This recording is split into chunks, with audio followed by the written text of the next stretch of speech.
Justamente los hermanos cantaron esta hermosa alabanza, este salmo, que de alguna manera refleja y grafica la disposición del cristiano para persistir y para permanecer en la oración. Para persistir y permanecer.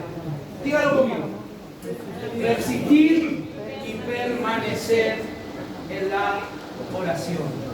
Usted y yo sabemos, queridos hermanos, que tenemos a un Dios que es trascendental. Uno de sus atributos es que Él es un Dios trascendente. Y cuando decimos que Dios es trascendente, decimos que Dios está absolutamente por sobre todo el universo. Que si tú te enojas con Él, Él no pierde nada, Él sigue estando allá arriba y sigue siendo Dios. Pero San Juan dice que usted y yo sin Él no somos absolutamente nada. Pero ¿cómo es que un Dios trascendental puede habitar dentro de cada uno de nosotros? Eso es algo que no mucha gente comprende, y eso es algo que el que no conoce a Dios no lo entiende. Porque dice, bueno, si Dios es trascendental, es tan grande, ¿cómo Dios puede habitar dentro de nosotros? Y es a través de su Espíritu Santo que Dios habita en nosotros. O sea, ese es un atributo de la inmanencia de Dios. Dios es trascendente y a la vez es inmanente. O sea, Él habita por sobre toda la creación, pero a la vez habita inmanentemente en nosotros. Así que diga que está a su lado, Dios está en ti. Dios está en ti. Dios está en tu vida. Ahora, para que cada uno de nosotros podamos entender, Dios no es un Dios que ha querido mantenerse lejos o distante. Dios no es un Dios que ha querido mantenerse en el anonimato, sino que Dios es un Dios que ha querido darse a conocer. ¿Y cómo es que Dios se dio a conocer? A través de su palabra y a través de sus hechos. El salmista dice en el Salmo 8 que los cielos cuentan la gloria de Dios y el firmamento anuncia las obras de sus manos. Por último, el que no le gusta ir a la iglesia, el que no cree en los evangélicos, va a ver a Dios en la creación. Amén. Por eso el libro Romano dice que no hay ninguna justificación para los que no creen, porque aún si no le creen al evangelio, tienen que ver que hay un sol y alguien lo creó, tienen que ver que el mar alguien lo creó. Amén. Así que Dios se mueve de esa forma, pero también se mueve a través de su palabra. Amén. A través de su palabra tenemos las directrices para nuestra vida y para nuestra dirección como cristianos. Pero también la iglesia por siglos y siglos ha desarrollado y se ha internizado y ha tenido como parte de su ritual y su servicio lo que son los medios de gracia. La iglesia tiene los medios de gracia que no lo inventamos nosotros ni que no lo inventaron hace algunas semanas, sino que la iglesia es una iglesia histórica. Usted sabe que la iglesia es histórica. La iglesia no nació con nosotros, hermano. Hubieron hombres como Lutero, hubieron hombres como Calvino, hubieron hombres como Knox, hubieron teólogos tremendos, hermanos, y hubieron los padres de la iglesia, quienes trajeron y quienes de alguna manera Dios lo usó para darnos la palabra que hoy tenemos nosotros. Así que la iglesia es histórica. Ya, para que nosotros no entremos en soberbia hoy, que esto el Señor me lo reveló a mí. No, la palabra viene hace siglos. Amén. Dirigida y ministrada e inspirada a hombres de Dios.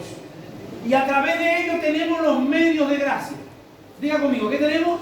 Los medios de gracia. ¿Y qué son los medios de gracia? Los medios de gracia, según los teólogos, son, hermanos, las actividades que desarrollamos para poder tener comunicación con Dios. ¿Se entendió? Para poder tener comunicación con Dios, Dios ha establecido para su iglesia medios de gracia. Y usted se los conoce y se los sabe de memoria cuáles son los medios de gracia porque los hemos enseñado. ¿Cuáles son los medios de gracia? La palabra de Dios es un medio de gracia. La oración es un medio de gracia. Los sacramentos son un medio de gracia, el bautismo y la cena. El congregarse es un medio de gracia. Los medios de gracia Dios los usa para que la iglesia pueda tener una relación con Él. Así que los medios de gracia ¿son o no son importantes en la iglesia? ¿Tenemos o no tenemos que practicarlo? ¿Tenemos o no tenemos que predicar la palabra? Tenemos que hacerlo. ¿Tenemos o no tenemos que tomar la cena? Tenemos que hacerlo. ¿Tenemos o no tenemos que orar? Tenemos que hacerlo. Pero pastor, es más divertido hacer una cantata. Es más divertido traer un grupo musical aquí y pasarla re bien. Sí, eso es divertido y eso entretiene. Pero cuando tú llamas a la iglesia a la oración, no hay mucho éxito. Y yo no sé por qué la oración es como que la gente le da poca importancia. Hay iglesias, hermanos, donde se cree que la oración es solo para los viejitos. Los viejitos que oran, los jóvenes tenemos muchas cosas que hacer. Pero no es así. La oración es el medio de gracia que Dios nos ha dejado para que tú y yo podamos tener contacto y comunicación con Dios. Y lo vamos a ver así a pinceladas, hermano, en esta parábola esta mañana.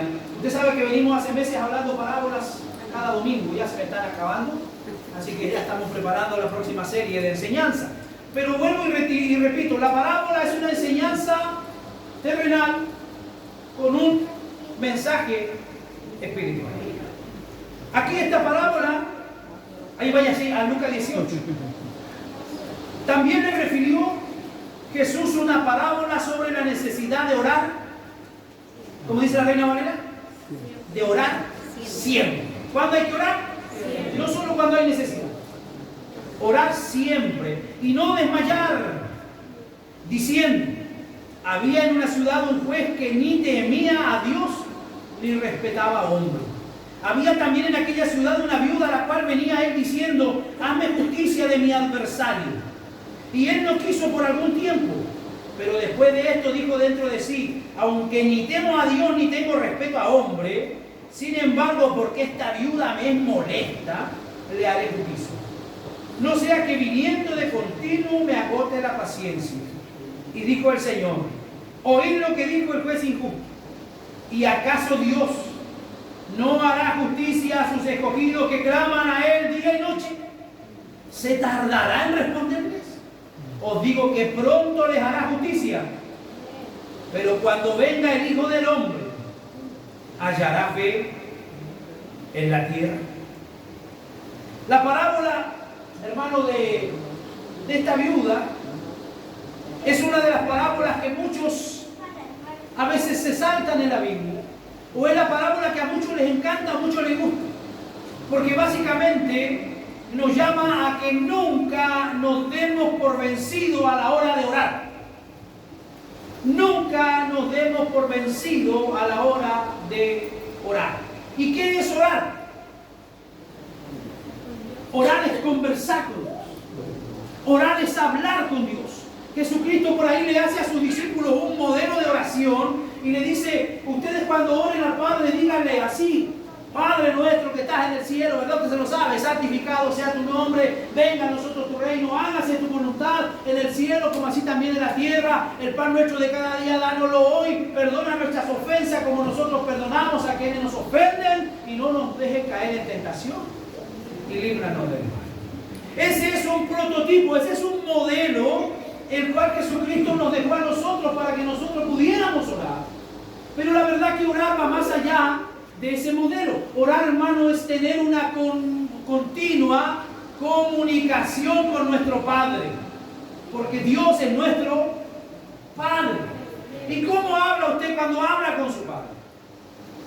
¿Cómo habla usted cuando habla con su Padre? ¿Se dirige a Él hablando tal vez con palabras rebuscadas? No, yo cuando hablo con mi Padre hablo de una manera normal. Hablo normal, nos reímos, echamos la talla, nos reímos de algo. ¿Por qué? Porque yo tengo una relación cercana con Él. Bueno, cada uno de nosotros debe tener una relación estrecha y cercana con su Padre. No debiera pasar un día de nuestra vida donde no hablemos con nuestro Padre, donde no tengamos un tiempo para la oración. La parábola es la manera en que Jesús nos hace saber que Dios no siempre responde a la oración de inmediato. A veces espera un buen rato y a veces a lo mejor espera años para respondernos. Algunas parábolas son difíciles de interpretar, pero esta parábola es muy sencilla, puesto que Jesús la presentó revelando el punto de la parábola. Jesús les contó a sus discípulos una parábola para mostrarles que debían orar siempre sin desanimarse. Mira que está a tu lado, diga, no te desanimes. Pregunto, iglesia, ¿cuánto estamos orando?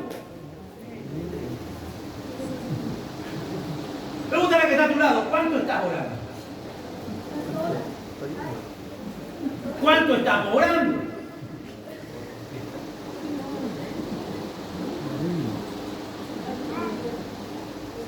Hay gente que tiene oraciones muy cortas y hay gente que ni siquiera en el día ora. Y usted me dirá, pastores, que yo estoy tan ocupado. Lo más probable es que sí, pero siempre hay tiempo. La Biblia dice que todo bajo el sol tiene su tiempo. Hay que organizarse, hermano, hay que de alguna manera ordenarse para poder funcionar, porque la oración es vital. La oración es vital para la vida espiritual del cristiano y del creyente. Un cristiano que no tiene una vida práctica, una vida diaria de oración, va a ser siempre un cristiano débil. Va a ser siempre un cristiano que cualquier obstáculo o que cualquier cosa lo va a mover. Puede que el domingo usted se comprometa con la palabra, pero como usted no ora ni el lunes ni el martes, el miércoles ya va a andar medio volteado. Y el jueves va a llegar gateando a la iglesia. Porque eso es así. Eso es así. Usted puede tener un muy excelente pastor, un muy buen predicador, pero si usted no tiene una vida devocional de oración, usted no va a poder crecer, no va a poder permanecer, no va a poder desarrollarse. ¿Cuál era la petición de la viuda? Esta palabra habla de un hombre insensible que estaba en posición de poder y persistía en negarle a una viuda una petición en un asunto que obviamente era muy importante para ella. ¿Para quién era importante la oración? Para ella. Pero el juez le daba exactamente lo mismo. Pero para ella era muy importante. Yo no sé si usted esta mañana trae o tiene peticiones importantes. Levánteme la mano todo aquel que tiene peticiones importantes. Yo no sé cuál es su petición, a lo mejor es una petición material, a lo mejor es una petición espiritual, no lo sé. Pero muchos de nosotros tenemos peticiones y ella lo que decía, Lucas 18:3, hágame usted justicia contra mi adversario. Ella le suplicaba. No podemos decir a ciencia cierta si Jesús estaba inventando la historia o estaba relatando una situación de la vida real que él conocía. Pero sea como sea, hermanos, esto endosó implícitamente que podemos pedirle a Dios aquello que nosotros queramos. A veces algunos se abochornan un poco en cuanto a decir los asuntos por los cuales están orando. Yo no quisiera que usted sepa algunas veces cuáles son mis peticiones personales, porque algunas veces se reiría usted de lo que yo le pido a Dios. O puede que yo me ría de lo que usted le está pidiendo a Dios. Pero para usted eso es importante. Para usted eso es importante.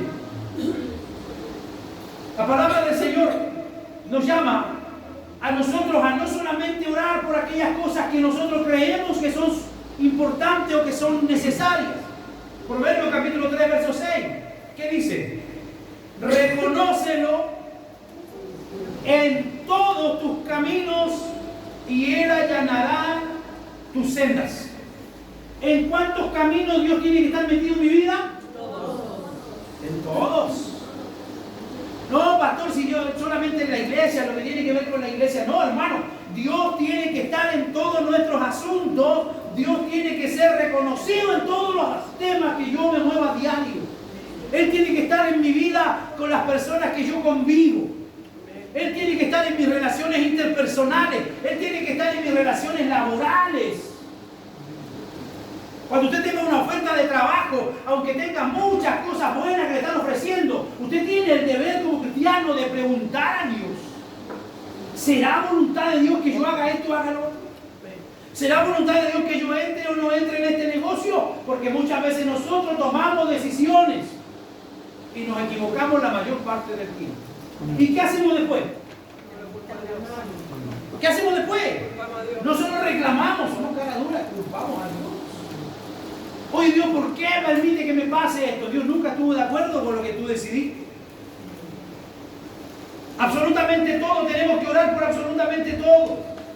En la superficie la petición de la viuda parece ser más bien egoísta, pero Jesús dijo que eso era lo que ella pedía y que insistía en pedir.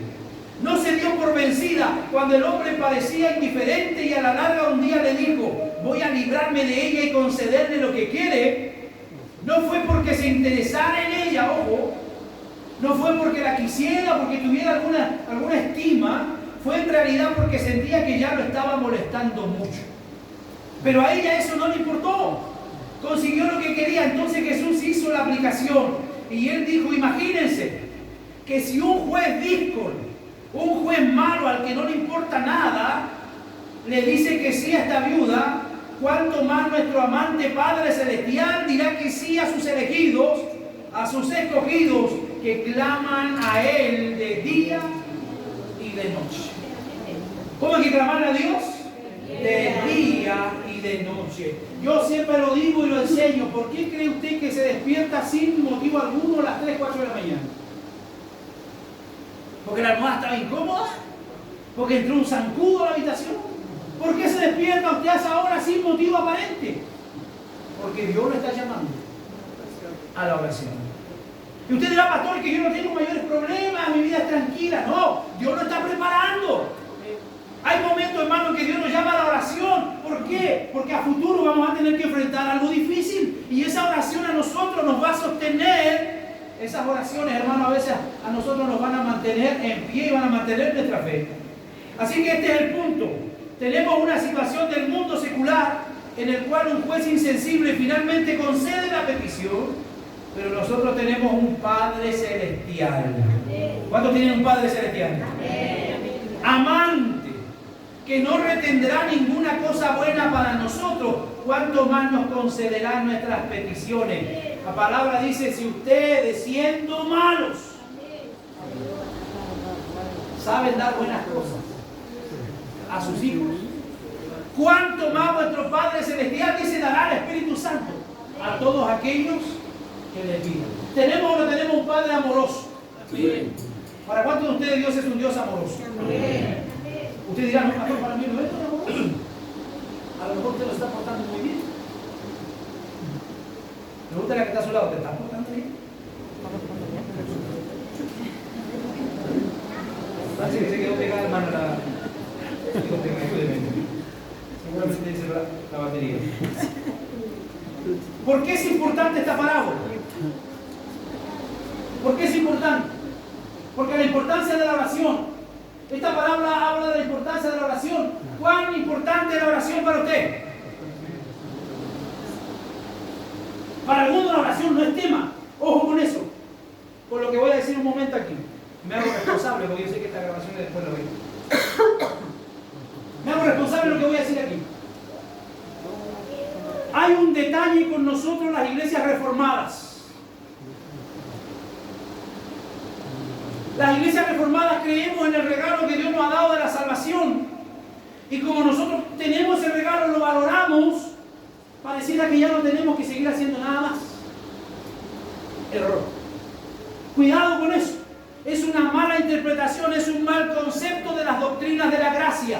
Al contrario, si nosotros somos agradecidos por ser salvos, tenemos que ser gente que ame y que busque a Dios. Que busque a Dios.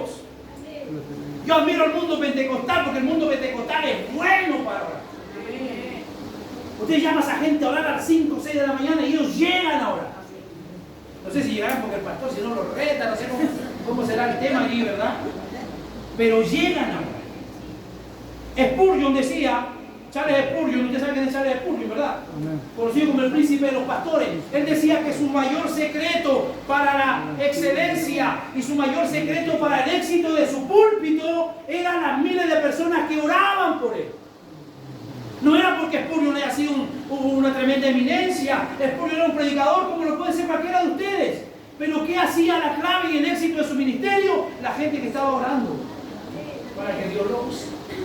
Y el Dios de Spurgeon es el mismo Dios nuestro. Los métodos de nuestros padres no son los mismos métodos que Dios utiliza hoy día. ¿Por qué la oración pareciera que fuera dejada de lado? ¿Cuál importante es para usted la oración? ¿Para alguno aquí es importante? Levánteme la mano para los que es importante la oración. Las oraciones que se leen en voz alta pueden ser muy inspiradoras y Dios puede usar poderosamente la liturgia, pero no es eso lo que se quiere decir cuando usted ora en realidad, es decir, teniendo una conversación con Dios.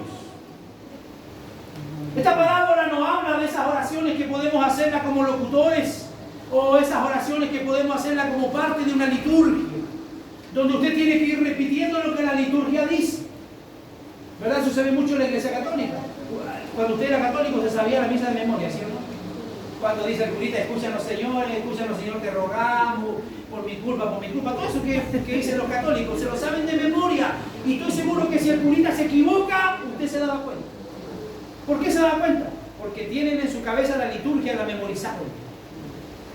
Pero en Cristo Jesús, nosotros tenemos una forma diferente de orar. Tenemos una manera absolutamente diferente de poder orar. Porque cuando yo oro, estoy hablando con mi Padre. Y hay situaciones, hay cosas que Él conoce que yo debo confesárselas. Hay momentos cuando yo tengo que pedirle ayuda a Él. ¿Cuánto usted ora en realidad? Teniendo una conversación con Dios. ¿Cuándo fue la última vez que se pudo sentar o arrodillar y sincerar con Dios? Porque entre nosotros nos podemos engañar. Yo le puedo vender a usted una imagen y usted dirá, wow, ese pastor es tremendo. Pero a quien yo no puedo engañar es a mí mismo.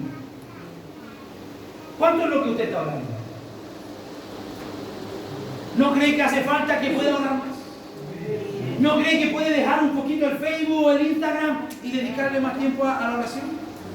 Hay un escritor famoso, Stephen Covey, dijo, nadie jamás ha dicho en su lecho de muerte, cómo quisiera haber pasado más tiempo en la oficina. Un día voy a empezar a orar más. Pese a todo lo que de alguna manera usted tiene que hacer. A veces nos pasamos la vida diaria tan afanados, hermano, y aquí a veces las hermanas entienden esto. 1000 cosas que hacer en la casa. Y eso es así, yo lo reconozco. Es así, 1000 cosas que hacer, para allá, para acá. A veces como pareciera que no hay tiempo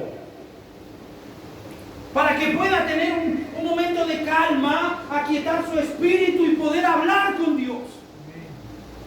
Como usted hablara o como usted habla con su padre. Como usted habla con un amigo. Como usted habla con una persona cercana. Como usted habla, hermano, con una persona a la cual le está pidiendo y está clamando tal vez por alguna necesidad. Así que, hermano, si hay algo en lo que Dios nos está llamando este tiempo, es a perseverar en la oración. Corra, hermano, a perseverar. Dígale que está a su lado, persevera. La parábola reconoce implícitamente que Dios no siempre contesta inmediatamente en la oración. ¿Por qué otra cosa sería necesaria una parábola así? Lo que Jesús estaba queriendo enseñarles era que Dios a veces no actúa como nosotros quisiéramos. Y es por eso que nosotros, como Iglesia Reformada, no creemos en aquellos que dicen decrétalo, proclámalo, ahora decrétalo, ordénalo, ¿verdad? Porque Dios no es un títere mío, Dios es soberano. Amén. Yo lo que hago es pedirle a Dios y Él verá si me lo va a dar o no me lo va a dar.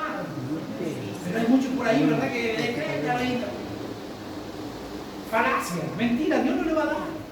Dios no le va a responder. Y hay mucha gente que está engañada con ese tipo de doctrina, que se decepcionan después de la iglesia porque dice, yo lo declaré, yo lo decreté y nunca me llegó.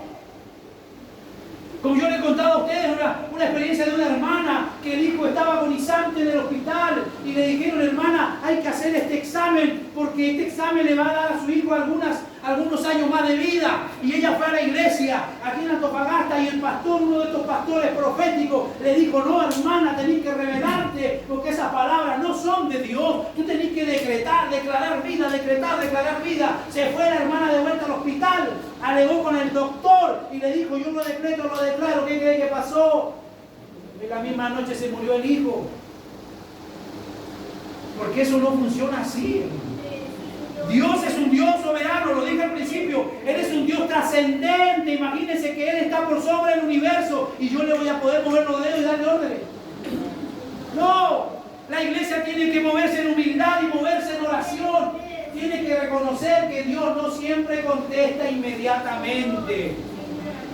No siempre te va a contestar inmediatamente. Dios no es un Dios como el café instantáneo. Estamos y vivimos en un mundo donde todo es rápido. Donde todo es rápido, hermano. Ahora todo viene y todo funciona rápido. ¿Por qué otra cosa sería necesaria esta parábola? Si Dios contestara la oración del primer día en que uno le pide, no sería necesario animar a la gente a que orara. ¿Se acuerda usted cuando Daniel ora a Dios y presenta su vida en ayuno por la necesidad del pueblo? ¿Qué dice la Biblia cuando desciende el ángel y le trae una palabra? Le dice Daniel, desde el primer día en que tú dispusiste tu corazón, Dios aceptó tu oración y lo esperó 21 días que estuvo en ayuno. ¿Daniel? Desde el primer día Dios estaba de acuerdo en lo que Daniel estaba pidiendo, pero Dios permitió que de alguna manera Daniel tuviera que esperar 21 días. Todos querrían orar. Sería como comprar un boleto de lotería y ganar siempre. Lo que es más, todo el mundo sería creyente. Diría, oye, de verdad esto resulta. Esto es grandioso, pero el Dios de la Biblia es un Dios soberano y quiere ver si lo amamos. Y una de las razones por la que no contesta inmediatamente nuestras oraciones es porque quiere que pasemos tiempo con Él. No es porque ya tenga menos poder. Isaías dice, en la mano de Jehová no se ha cortado, hermano. Dios sigue siendo poderoso. El Dios que abrió el mar rojo es el mismo Dios que nosotros hoy cantamos y predicamos.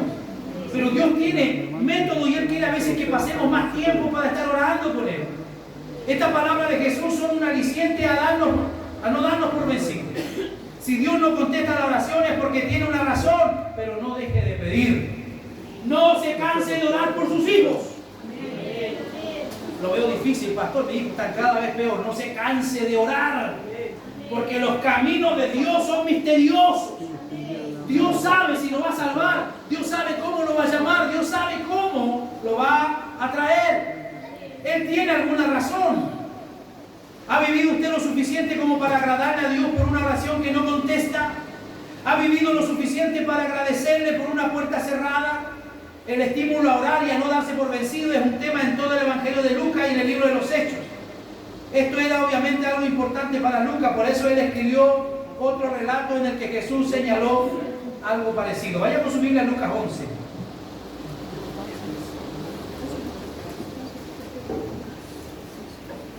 Lucas 11 del 5 al 10. Supongamos, dijo, que uno de ustedes tiene un amigo y a medianoche va y le dice: amigo, préstame 3 panes, pues se me ha presentado un amigo recién llegado de viaje y no tengo nada para ofrecerle. Y el que está adentro le contesta: no me molestes, ya está cerrada la puerta y mis hijos y yo estamos acostados, no puedo levantarme a darte nada. Les digo que aunque no se levante a darle pan por ser su amigo, sí se levantará porque es impertinente y le dará cuanto necesite. Así que yo les digo, pidan y se les dará, busquen y encontrarán, llamen y se les abrirá la puerta, porque todo el que pide recibe, el que busca halla y el que llama se le abrirá. ¿Cuántas veces hemos leído este texto? Muchas veces la hemos leído. Yo le voy a poner a usted en el contexto de este texto. Esta historia y este versículo nos habla de lo que era una casa, una vivienda judía. Las viviendas judías no eran como nosotros vivimos hoy día. Las viviendas judías tenían un primer plano y tenían una azotea. La mayor parte de la actividad diaria se llevaba en el primer piso y en la azotea. Pero cuando llegaba la noche, toda la primera planta era ocupada para dormir.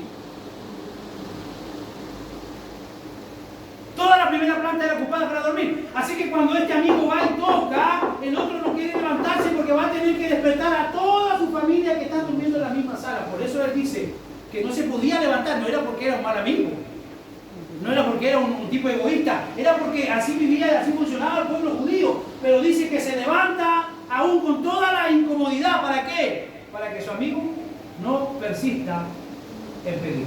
¿Y eso qué nos habla a nosotros? Nos habla que cada uno de nosotros tenemos que persistir. Porque puede que la respuesta no llegue esta semana, puede que la respuesta no llegue este mes, pero si usted persiste, Dios en algún momento en su soberanía se lo va a conceder. Lucas 11, de 11 al 13. ¿Quién de ustedes que sea padre, si su hijo le pide pescado, le dará una serpiente? ¿Alguno de ustedes lo haría? O si su hijo le pide un huevo, le dará un escorpión. Porque si ustedes, siendo malos, saben dar cosas buenas a sus hijos, ¿cuánto más el Padre Celestial dará el Espíritu Santo a los que le pidan? Esto también es importante porque es prueba de que Dios contesta la oración. Dios contesta, hermano, la oración. Y si yo le diera a usted el micrófono en esta hora, yo sé que muchos de ustedes compartirían con nosotros muchas oraciones que Dios ha contestado. Muchas oraciones que Dios ha contestado. Así que no siga, hermano, quedándose ahí negligentemente. Siga orando. Siga orando por sus hijos. Siga orando por sus padres. Siga orando por su familia. Tal vez usted está orando por un niño. Quizás por la salvación de algún ser querido. O ha estado orando por un avivamiento. ¿A cuánto le gustaría que venga un avivamiento? Nos gustaría, hermano, que la iglesia pudiera ser sacudida por un avivamiento, pero para que haya un avivamiento, primero yo tengo que avivar mi propia vida. Pablo se lo dice, ¿verdad?, a uno de sus discípulos: aviva el fuego del don que está en ti. Así que en la medida en que yo me lleno de fuego interior, yo puedo transmitir ese fuego a los demás. Por eso es que la iglesia, hermano, no recibe avivamiento, porque pareciera que quieren una fuerza externa, algo que venga, hermano, sobrenatural. No, el avivamiento, hermano, se produce cuando yo decido buscar a Dios. Pero yo tengo que decidir. Dile que está a tu lado: decídete. Decídete, decídete a buscar a Dios. O está orando por un aumento de sueldo. ¿Cuándo están orando por un aumento de sueldo? No es malo, es bueno, porque Jesús también bendice la iglesia. O está orando por un trabajo diferente. Alguien estará orando por un esposo o por una esposa. Jesús dice: no deje de orar. Pida lo que quiera y hasta que Él no le diga que no, simplemente usted siga orando. Corremos la próxima diapositiva. ¿Cómo esperar en fe? Esta parábola termina con una advertencia relativa a no estar listo para la oración que el Señor contestó, y se podría interpretar también como una advertencia en cuanto a no estar preparado para la segunda venida del Señor. ¿Usted se acuerda de Zacarías, el esposo de Elizabeth? Zacarías, el esposo de Elizabeth, ¿era padre de quién? De Juan el Bautista. ¿Qué pasó cuando vino el ángel y se le acercó y le habló a Zacarías? ¿Qué pasó con Zacarías? Zacarías dijo: gloria a Dios, aleluya. ¿Qué le pasó cuando el ángel le habló? No creyó. ¿No le creyó? ¿Por qué no le creyó? Porque eran viejos, o sea, era lógico. No le creyó, no porque fueran incrédulos ni conversos, dijo el diablo. Él no creyó porque veía su realidad, era viejo. Así que no le creyó al ángel. ¿Y qué le pasó? Se quedó mudo. ¿Hasta cuándo? Hasta cuando nació Juan el Bautista. Ellos oraban por un hijo, pero después de unos pocos años dejaron la oración. Unos 25 o 30 años más tarde, mire cuánto se demoró Dios en responderles. 25 o 30 años. Lo más probable es que hayan empezado a orar cuando eran padres jóvenes todavía. Pero Dios se demoró 25 años en contestar y darle a su hijo Juan el Bautista. Al aparecer Gabriel, se le apareció a Zacarías y le dijo: tu oración ha sido oída. Y Zacarías no tenía ni la menor idea de a qué oración estaba hablando el ángel Gabriel, porque habían pasado 25 años. Zacarías pensó: esa oración, pues bien, debe haber algún error. ¿Has visto a mi esposa últimamente? ¿La has visto en la condición que está? Bien. No puedo pensar en nada más que necio que discutir con Gabriel. Si Gabriel se asomara y le dijera algo, ¿usted se lo creería? Si Gabriel se asomara hoy día allí, hermano, en su casa y le dijera: mira, este cabezón que tenéis por hijo, este rebelde que tenéis por hijo, yo lo voy a convertir, ¿usted le creería? Yo creo que usted miraría a su hijo y diría: oye, pero si Gabriel lo dice, hay que creer. Ahora el problema está en que no va a ser ni mañana a mediodía ni mañana a la tarde, puede que vaya a pasar algunos años. Lo importante, sin embargo, es que aunque Zacarías se había olvidado de lo que había pedido, esta oración fue contestada. Vamos a la siguiente. Eso nos da una garantía para la oración que se contestó. ¿Cómo orar según la voluntad de Dios? Pero antes de ir a esta diapositiva, me trae a mi memoria también el recuerdo, me parece que es Hechos 12, cuando Pedro está preso. ¿Se acuerdan de ese relato cuando Pedro está preso, lo toman prisionero? Amén. Y lo iban a sacrificar al día siguiente a Pedro. ¿La iglesia qué hace? La iglesia se pone a orar. Y yo creo que la iglesia oraba y decía: Señor, liberta a Pedro. Señor, liberta a Pedro. Señor, liberta a Pedro. Dice que se pasaron casi toda la noche orando por Pedro. Pedro. ¿Qué hizo Dios? Envió un ángel. Se apareció un ángel en la cárcel. Cuando el ángel se acercó y tocó a Pedro, las cadenas cayeron. El ángel le dijo a Pedro que se callara, que lo siguiera. Abrió las puertas de la cárcel y lo sacó a Pedro de la cárcel. Lo dejó en la calle a Pedro. Y la iglesia seguía orando: Señor, liberta a Pedro, Señor, liberta a Pedro. Pedro se va a la casa donde están los hermanos escondidos orando. Y cuando Pedro llega y toca la puerta, nadie quería abrir la puerta. La Biblia dice que va una muchacha que se llama Rode. Y Rode va y mira por el ojo mágico en la puerta y ve que está Pedro parado afuera. Y entra Rode, la muchacha, a decirle a los hermanos: hermano, es Pedro que está afuera. Estás loca, ¿cómo se te ocurre si Pedro está preso? Había estado toda la noche orando. ¿Se dan cuenta que no nos pasa solo a nosotros? No nos pasa solo a nosotros. Estuvimos toda la noche orando y cuando Dios le contesta, no lo cree. A veces nos pasa así a nosotros, ¿verdad? Tenemos peticiones en nuestra vida, tenemos necesidad, tenemos sueños, y cuando Dios lo realiza ni siquiera somos agradecidos. No alcanzamos, hermano, ni a alegrarnos. Una garantía para la oración que se contesta: cómo orar según la voluntad de Dios. Y esta es la confianza que tenemos al acercarnos a Dios, que si pedimos conforme a su voluntad, ¿qué pasa? Él nos oye. ¿Por qué muchas veces Dios no nos da lo que queremos? Porque no está dentro de su voluntad. Porque no está dentro de su voluntad. La garantía para que la oración tenga respuesta es: busque cuál es la voluntad de Dios en una situación dada y pídalo, sabiendo que Él contestará positivamente su oración. Usted puede decir: pues bien, eso no suena nada divertido. ¿Quiere decir que tengo que orar dentro de la voluntad de Dios con el fin de que conteste mi oración? Esa es la verdad. Hay que orar lo que dice el Salmo 106, verso 15. Hay una excepción a esto. La situación en que a la persona no le gusta la voluntad de Dios e insiste en pedir algo diferente, a la larga, para enseñarle el error de su camino, Dios puede simplemente contestar la petición. Ojo, hay veces en que la gente es tan insistente: oye, no te cases con ese tipo, ese no te conviene, y dale porque yo lo amo. Y no te cases con ese, no te conviene, no, si yo lo amo, digo, voy a cambiar. ¿Cambió? No cambió. Y después venimos: hoy, Señor, ¿cómo no me dijiste? Le avisaron de todas formas, pero usted persistió. Miren lo que dice el Salmo 106, verso 15. ¿Qué dice? Y Él les dio lo que pidieron. El pueblo de Israel quiso un rey. Cuando Dios los dirigía, cuando Dios los acompañaba, cuando Dios los guiaba, ese era un gobierno, hermano, teocrático. Dios los dirigía, pero ellos vieron que todos los demás países tenían reyes, así que empezaron a llorar como cabros chicos en el desierto y le dijeron al profeta Samuel: Samuel, pídele a Dios un rey, queremos un rey. ¿Qué hizo Dios? Dios le dio un rey. ¿Y a quién le mandó? Al bonachón de Saúl. Saúl era un bonachón.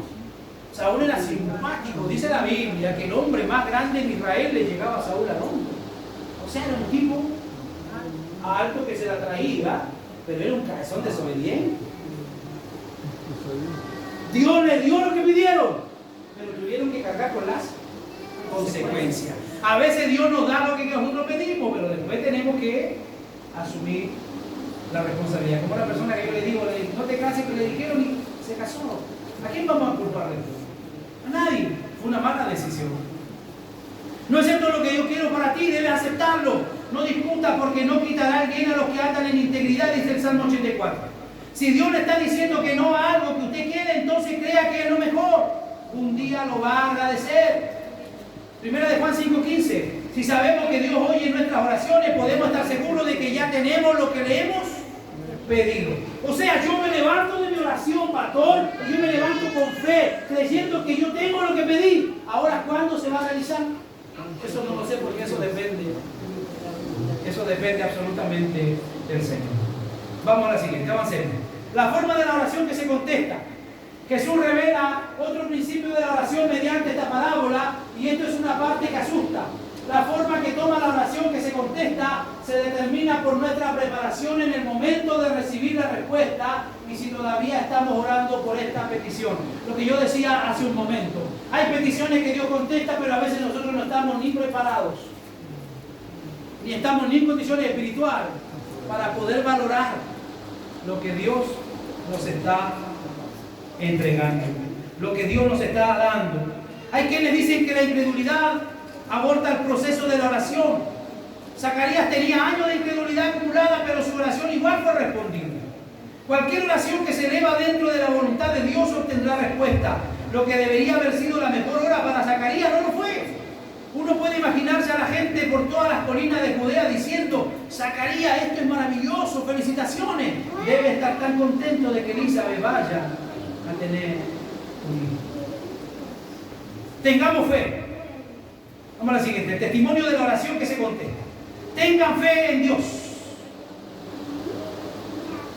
La palabra griega en este versículo es: tengan la fe de Dios. Por eso les digo, crea que ya han recibido todo lo que estén pidiendo en oración y lo obtendrán. ¿Qué es lo que tiene que tener usted para recibir la respuesta?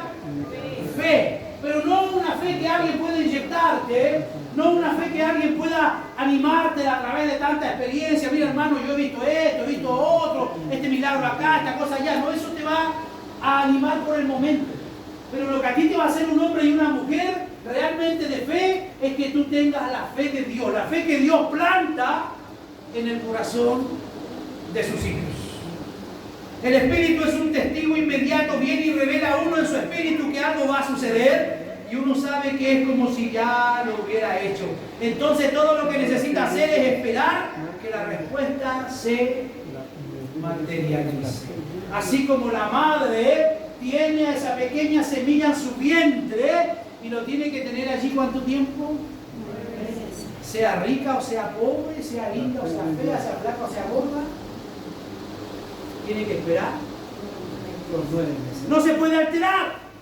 Es una ley que no se puede alterar. Bueno, nosotros nos ponemos en oración, le pedimos a Dios y no podemos alterar la respuesta, sino hasta el tiempo y el momento de Dios. Hay una advertencia, avance, en cuanto a la oración que se contesta. Lucas 18:8, Jesús termina casi con esta frase: cuando venga el Hijo del Hombre, ¿encontrará fe en la tierra? Jesús terminó esta parábola haciendo un comentario muy interesante. ¿Por qué hizo esta afirmación al final de la parábola sobre la oración? ¿Estaba cambiando de tema para mencionar la venida del Señor? ¿Estaba haciendo una afirmación escatológica? Creo que se refería a la segunda venida, pero pienso que también se hablaba sobre la oración que se contesta. Considero que lo que dijo es que cuando vuelva, quiero hallarlo a usted creyendo que Él va a contestar su oración. Lo que ese texto quiere decir, cuando el Hijo del Hombre venga y hará fe en la tierra, se refiere a que cuando Él aparezca, nosotros todavía tenemos que estar esperando la respuesta de nuestra oración y no haberla echado al olvido. Eso es lo que significa ese texto. Nos desafía y nos llama, aun cuando Cristo aparezca. Si todavía tus hijos no se convierten, tú no tienes que haber perdido la esperanza. Tienes que estar esperando a Jesús, y aun cuando Él aparezca, tu fe está intacta de que lo que tú estás esperando, Dios lo va a conceder. ¿Cuántos dicen amén? Amén. Considero que eso dijo. No quiero encontrar que se ha dicho a sí mismo: ya me di por vencido en lo que no voy a seguir orando. El Señor dice: tú lo pediste, así que yo te lo doy. Entonces usted no puede decir: pero eso fue hace años, Señor. Recuerde que el estímulo a no darse por vencido al orar es un tema en todo el Evangelio de Lucas, que continúa en el libro de los Hechos. En la sinagoga de toda Palestina y Judea oraban: ojalá rasgara los cielos y descendiera, dice Isaías 64:1. Ellos oraban en la sinagoga. Oraban en la sinagoga, en las aldeas, y pedían y decían: ¿cuándo rasgarán los cielos y descenderás? Era su oración. ¿Cuándo descenderá de los cielos, Dios? ¿Cuándo? Y cuando Jesús vino y estuvo entre ellos en la sinagoga, no le creyeron. No le creyeron, no lo recibieron. Esta es una ilustración de cómo la contestación, pero la forma que toma queda determinada por nuestra preparación en el momento.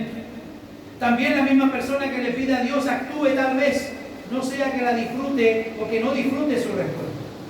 Zacarías no estaba listo para la respuesta y el castigo se vino encima. Cuando usted habla con Dios, diga lo que se propone decir y propóngase decir lo que su corazón quiere decir. Porque de alguna manera confiamos nuestros asuntos al Señor. Confiamos todos nuestros asuntos al Señor. Vamos a la siguiente. Nunca se dé por vencido. Tome en serio este versículo y vuelva a sus antiguas peticiones.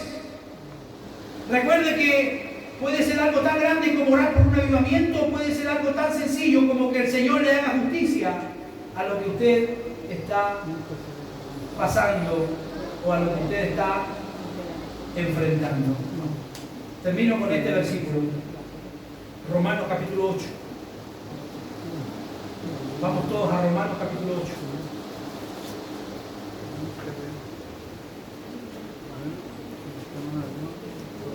Versículo 26.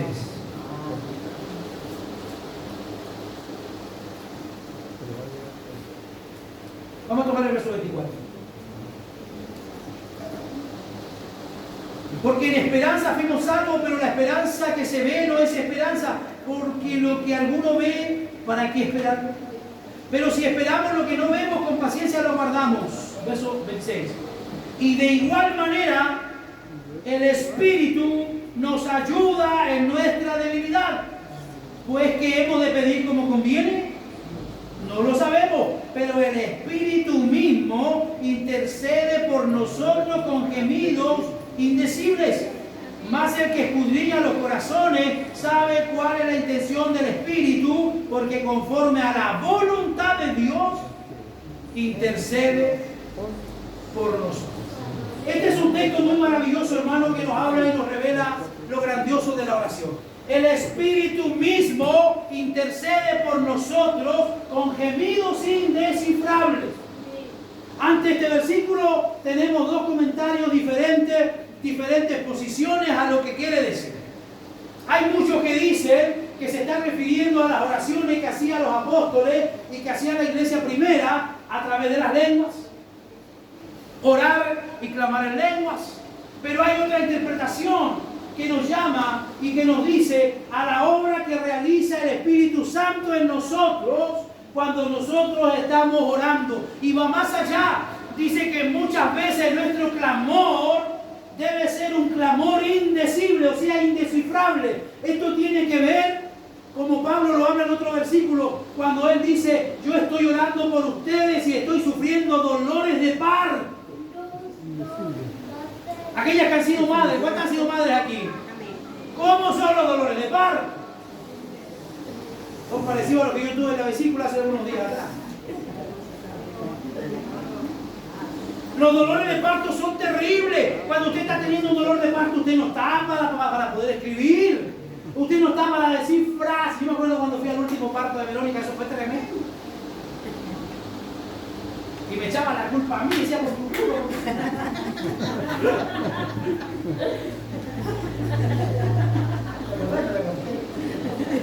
Claro. Y ahí está la pica. Oiga, lo que el Señor está diciendo aquí el apóstol Pablo es que nuestras oraciones a veces tienen que ser oraciones sufridas. No tanto adorno, no tanta palabra bonita. Si usted quiere que sus hijos se arrepientan, usted llore, usted gima por ellos.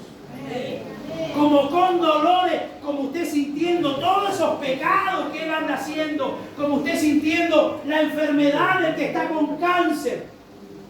Hay gente que dice: ayúdenos a la iglesia a orar, ella tiene un cáncer, y uno ora así: Señor, sana del cáncer. Pero la oración tiene que ser como si usted estuviera sintiendo los dolores del cáncer.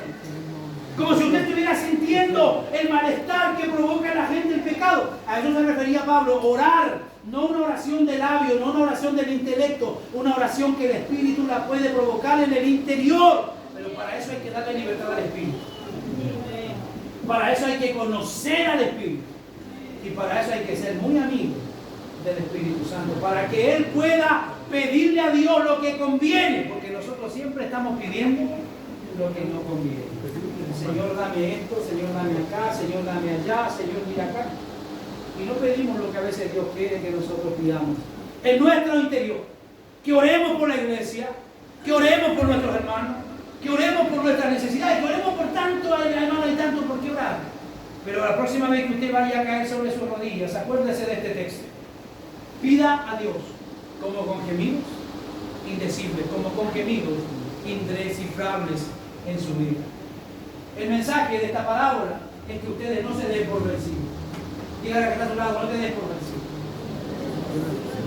Sea lo que fuere, Dios no siempre responde de inmediato para ver si usted lo dice en serio o está pidiendo solo por capricho. Cualquier oración que se eleva dentro de la voluntad de Dios, Él la contestará. Ahora, si Dios dice que no, entonces acéptelo. Será porque tiene una idea mejor, sin embargo, hasta no tener una negativa, no se dé por vencido. No vea su petición perdida. No vea a sus hijos perdidos. Todavía hay posibilidad. No vea a su esposo por perdido. Todavía, hermano, hay posibilidad. Pero, ¿dónde quedamos nosotros? ¿Qué nos corresponde? No rendirnos. Permanecer en oración. Tómale la mano a algún pecador y oremos al Señor.